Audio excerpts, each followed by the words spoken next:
Daisy তার গাড়িতে করে যাচ্ছিল, কিন্তু ভুল নির্দেশনার কারণে সে এমন এক জায়গায় এসে পড়ে যেখানে আর কোনো রাস্তা নেই।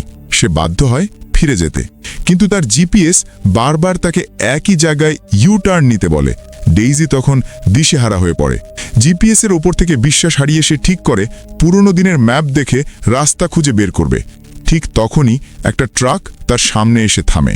ডেইজি এমনিতেই একটু সতর্ক ছিল, কারণ সে একা ট্রাভেলিং করছিল। ট্রাক থেকে নেমে আসা একজন লোক ম্যাপ দেখে ডেইজিকে রাস্তা দেখিয়ে দেয়, কিন্তু ডেইজি যখন চলে যেতে চায়, লোকটি হঠাৎ করে তার গাড়ির দরজা বন্ধ করে দেয়।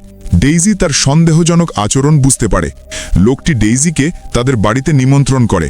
লোকটির অতিরিক্ত ভালোবাসা ডেইজিকে ভয় পাইয়ে দেয়। ডেইজি যখন তার প্রস্তাব ফিরিয়ে দেয়, তখন লোকটির আসল রূপ বেরিয়ে আসে। তারা ডেইজিকে ধরার জন্য ছুটতে শুরু করে।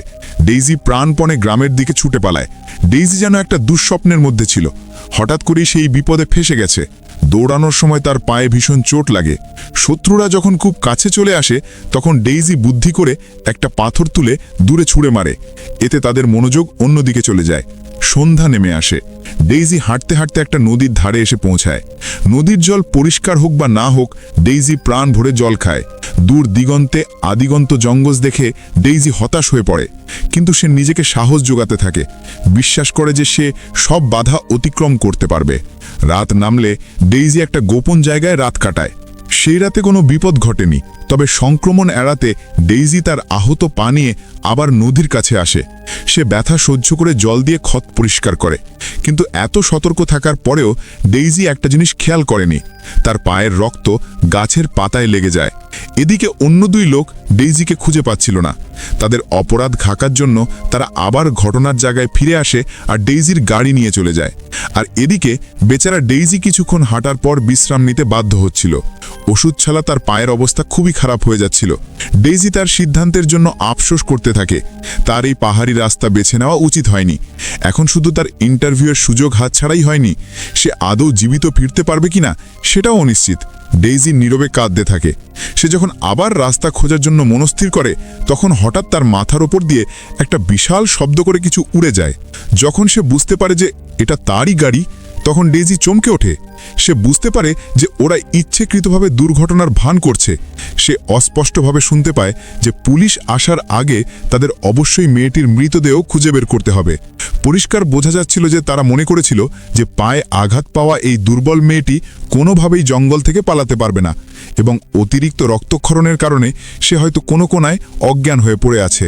কিন্তু কিছুক্ষণের মধ্যেই তারা গাছের পাতায় লেগে থাকা রক্তের দাগ দেখতে পায়। তখন তাদের নেতা ম্যাট বুঝতে পারে যে পরিস্থিতি ঠিক নয়। তারা পুরো এলাকায় ডেইজিকে খুঁজতে শুরু করে। অন্যদিকে ডেইজি পাথরের ফাটলের মধ্যে তার গাড়ি থেকে পড়ে যাওয়া মোবাইল ফোনটি খুঁজে পায়। যদিও স্ক্রিনটা ভেঙে চুরমার হয়ে গিয়েছিল, কিন্তু ফোনটা তখনও কাজ করছিল। ডেইজি মুহূর্তেই উত্তেজিত হয়ে ওঠে। সে দ্রুত সাহায্যের জন্য ফোন করার চেষ্টা করে। দুর্ভাগ্যবশত এই গভীর জঙ্গলে কোনো নেটওয়ার্ক ছিল না। অস্থির ডেইজি বারবার এদিক ওদিক ছোটাছুটি করতে থাকে। এমনকি ঠান্ডা নদী পেরিয়ে অন্য পাহাড়ের ওপরেও নেটওয়ার্ক খুঁজতে যায়, কিন্তু কোনো লাভ হয় না। আরও খারাপ খবর হলো, ফোনের চার্জ কম থাকায় কিছুক্ষণের মধ্যেই ফোনটা নিজে থেকেই বন্ধ হয়ে যায়। অসহায়, হতাশ, ক্ষুধার্ত, ঠান্ডায় জমে যাওয়া এবং ব্যথায় কাতর ডেইজির শরীর আর ধকল সহ্য করতে পারছিল না। সে অজ্ঞান হয়ে মাটিতে লুটিয়ে পড়ে। যখন তার জ্ঞান ফেরে, সে নিজেকে এক অচেনা পরিবেশে আবিষ্কার করে। তার পায়ের ক্ষত ব্যান্ডেজ করা হয়েছিল। ডেইজি যখন বাইরে যাওয়ার জন্য প্রস্তুত হচ্ছিল, তখন একজন ভিতরে আসে। ডেইজি হাতে একটা যন্ত্র তুলে নিয়ে তাকে তার কাছে না আসতে সতর্ক করে। তার আগের অভিজ্ঞতা তাকে কোনো অপরিচিতকে বিশ্বাস করতে দিচ্ছিল না। লোকটি যতই বোঝানোর চেষ্টা করুক না কেন, উত্তেজিত ডেইজি একটা পাত্রে থাকা সাদা রঙের কিছু পদার্থ সরাসরি লোকটির মাথায় ছিটিয়ে দেয়। তার এই অপ্রত্যাশিত আচরণ লোকটির জীবন কেড়ে নিতে যাচ্ছিল। লোকটি দ্রুত ফ্রিজ থেকে এক বালতি দুধ বের করে এবং নিজের মাথায় ঢালতে শুরু করে।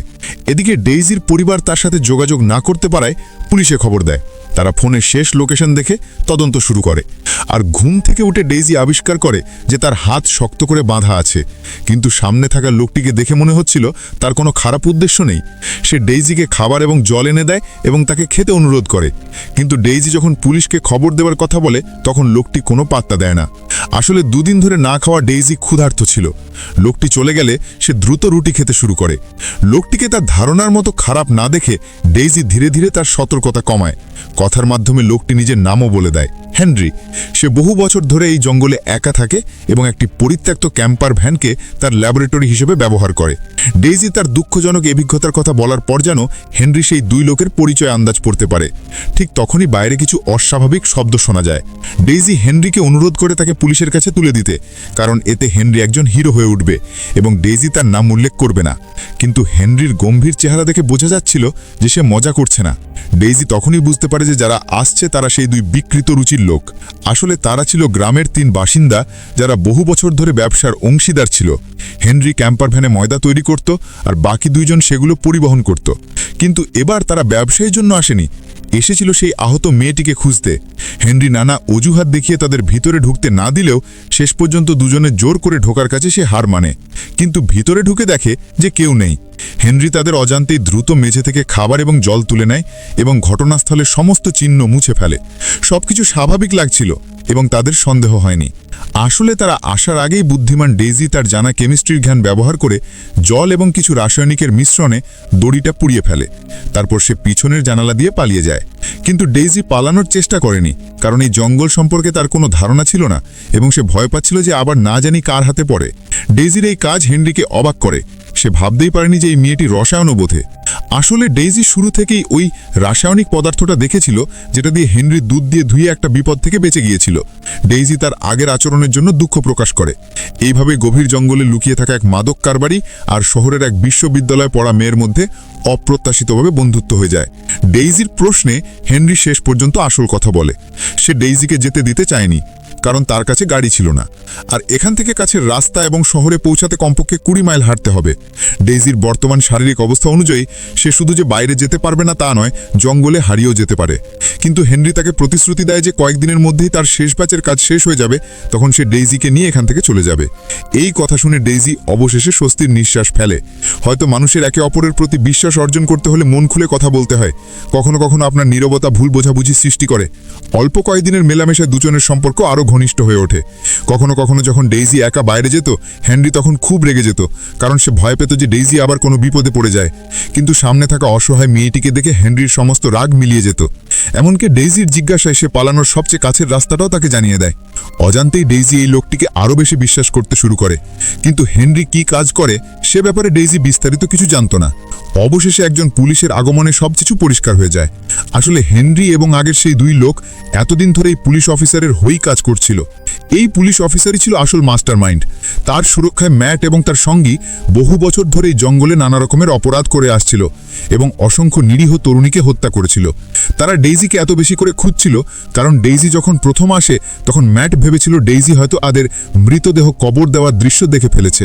তাই তারা ডেইজিকে খুঁজে বের করে তাকে মেরে ফেলতে চেয়েছিল। এবার পুলিশ অফিসারও এই কারণেই এখানে এসেছিল। কিন্তু ডেইজিকে রক্ষা করার জন্য হেনরি তাকে ঘরের কাছেও ঘেঁষতে দেয়নি। পুলিশ অফিসার অবশেষে হতাশ হয়ে সেই জায়গা ছেড়ে চলে যায়। কিন্তু ম্যাট যখন মাল নিতে আসে এবং চলে যাওয়ার আগে পুলিশ অফিসারের দেওয়া পোশাকের বড়াই করছিল, তখনই সে একটি আশ্চর্যজনক দৃশ্য আবিষ্কার করে। সে দেখে যে দরজার সিঁড়িতে 2 ধরনের পায়ের ছাপ আছে, যা স্পষ্টতই আকারে ভিন্ন। ম্যাট শান্ত থাকার ভান করে যেন সে কিছু দেখেনি। সে আগের মতোই স্বাভাবিক কথাবার্তা বলতে থাকে।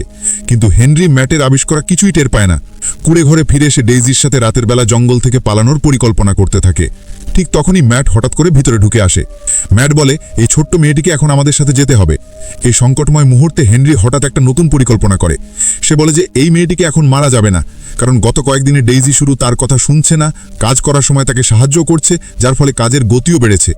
এই কথাটা যাচাই করার জন্য সে মেয়েটিকে তাদের জন্য কিছু কফি বানাতে আদেশ করে। ডেইজি হেনরির চোখের ইশারা বুঝতে পারে। সে দ্রুত কাপে কিছু রাসায়নিক পদার্থ ঢেলে দেয় এবং কিছু না জানার ভান করে ধীরে ধীরে মাইক্রোওয়েভের মধ্যে ঢুকিয়ে দেয়। এই পুরো প্রক্রিয়াটাই তাদের 2 জনের কোনো সন্দেহ তৈরি করেনি। যখন অন্যরা অস্বাভাবিক পরিস্থিতি বুঝতে পারে তখন অনেক দেরি হয়ে গেছে। তারা সফলভাবে পালাতে পারলেও হেনরির পিঠে দুর্ভাগ্যবশত আঘাত লাগে। আরও ভয়ঙ্কর ব্যাপার হলো সারা শরীরে আঘাত পাওয়া ম্যাটও তখন থেকে বেরিয়ে আসে। হেনরি বুঝতে পারে যে সে ম্যাটের সাথে পারবে না, কিন্তু ডেইজিকে পালাতে দেওয়ার জন্য হেনরি তার শরীরের সব শক্তি দিয়ে ম্যাটের হাত থেকে বন্দুকটা কেড়ে নেয়। কিন্তু ঠিক তখনই সেই দুষ্ট পুলিশ অফিসার পেছন থেকে হাজির হয়। দুটো গুলির শব্দ শুনে ডেইজি বুঝতে পারে যে পরিস্থিতি খুবই খারাপ। ডেইজি তখন তার দুঃখকে শক্তিতে পরিণত করে এবং এই বিপজ্জনক জায়গা থেকে প্রাণপণে পালাতে চেষ্টা করে। পুলিশ অফিসার যখন সব জানতে পারে সে মোটেও অবাক হয় না, কারণ তার শেষ চালানের মালপত্র নিরাপদে গাড়িতে রাখা ছিল। আর তার পরবর্তী কাজ ছিল সাক্ষী লোপাট করা। অবিরাম সংগ্রাম করে ডেইজি যখন অবশেষে রাস্তায় পৌঁছায়, তখন সে দেখে যে তার সামনে সেই পুলিশ অফিসার দাঁড়িয়ে আছে। যদিও ডেইজি আগেই লোকটিকে দেখেনি, কিন্তু তার পরিষ্কার মনে আছে যখন সে গাড়িতে লুকিয়েছিল তখন সেই লোকটির এবং হেনরির কথোপকথনের আওয়াজ শুনেছিল। তাই পুলিশ অফিসার যখন প্রথম কথা বলে তখনই ডেইজি বুঝতে পারে যে তার আর পালানোর উপায় নেই। পুলিশ অফিসার জোর করে ডেইজিকে নদীর ধারে নিয়ে যায় এবং তার পরবর্তী পরিকল্পনা শুরু করে। ডেইজি যতই অনুরোধ করুক না কেন, লোকটি কোনো পাত্তা দেয় না। ডেইজি বুঝতে পারে যে লোকটি তাকে মেরে ফেলতে চাইছে এবং ডুবে মারা যাওয়ার ভান করতে চাইছে। নদীর জলে পা রাখার এই মুহূর্তটি হয়তো ডেইজির পালানোর শেষ সুযোগ ছিল, কিন্তু দ্রুতই সে সতর্ক পুলিশ অফিসারের হাতে ধরা পড়ে এবং তাকে সজোরে জলে ছুঁড়ে ফেলা হয়। ডেইজি তার নিজের সামান্য শক্তি দিয়ে শক্তিশালী লোকটির সাথে পেরে উঠছিল না। ডেইজির বারবার চেষ্টা করা সত্ত্বেও কোনো লাভ হচ্ছিল না। জীবন মৃত্যুর এই সংকটজনক মুহূর্তে ডেইজি অবশেষে ল্যাবরেটরি থেকে আত্মরক্ষার জন্য আনা যন্ত্রটি বের করে। গল্পের শেষ প্রায় চলে এসছে। যে পুলিশ অফিসার তার ক্ষমতা অপব্যবহার করে অবৈধ ও অপরাধমূলক কর্মকাণ্ড চালাচ্ছিল, সে অবশেষে তার প্রাপ্য শাস্তি পায়। আর ডেইজি শেষ পর্যন্ত সুজি নদী থেকে পালিয়ে আসতে পারলেও তার মুখে কোনো অভিব্যক্তি ছিল না। সমস্ত অভিজ্ঞতা তাকে বুঝিয়ে দিয়েছে যে পৃথিবীর এই সভ্য শহর ছাড়াও এমন কিছু জায়গা আছে যা নরকের মতোই ভয়ঙ্কর। শুরু থেকে শহরের উঁচু উঁচু বিল্ডিং, জানালা দিয়ে দেখা আধুনিক হাইওয়ে, কৃষক ট্র্যাক্টর চালাচ্ছে, জঙ্গলে গরুর পাল দেখা যাচ্ছে এবং শেষে এক নির্জন জঙ্গলে পৌঁছানো। আর সেই সাথে কিছুটা ঘোলা সুজি নদী। এই পুরো ক্রমটাই আসলে একটি সভ্য জগৎ থেকে একটি উন্মুক্ত বর্বর জায়গায় পরিবর্তনের প্রক্রিয়াকে বোঝায়। ঠিক যেমন সুজি নদীর নামের উৎপত্তি। বহু বছর আগে এটি ছিল একটি শিল্পখনি এলাকা, পরে পাহাড়ের মাটি নদীর জলকে লাল করে দিয়েছিল, তাই এর নাম হয় সুজি। কিন্তু এখন এখানে কেউ আসে না।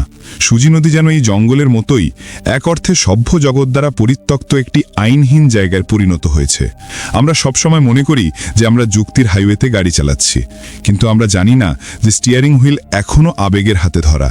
মানুষ প্রযুক্তির বাইরের দিক থেকে দ্রুত বিকশিত হচ্ছে, কিন্তু ভেতরের মানবতা, আবেগ, সহজাত প্রবৃত্তি, এদের বিবর্তনের গতি অনেক ধীর।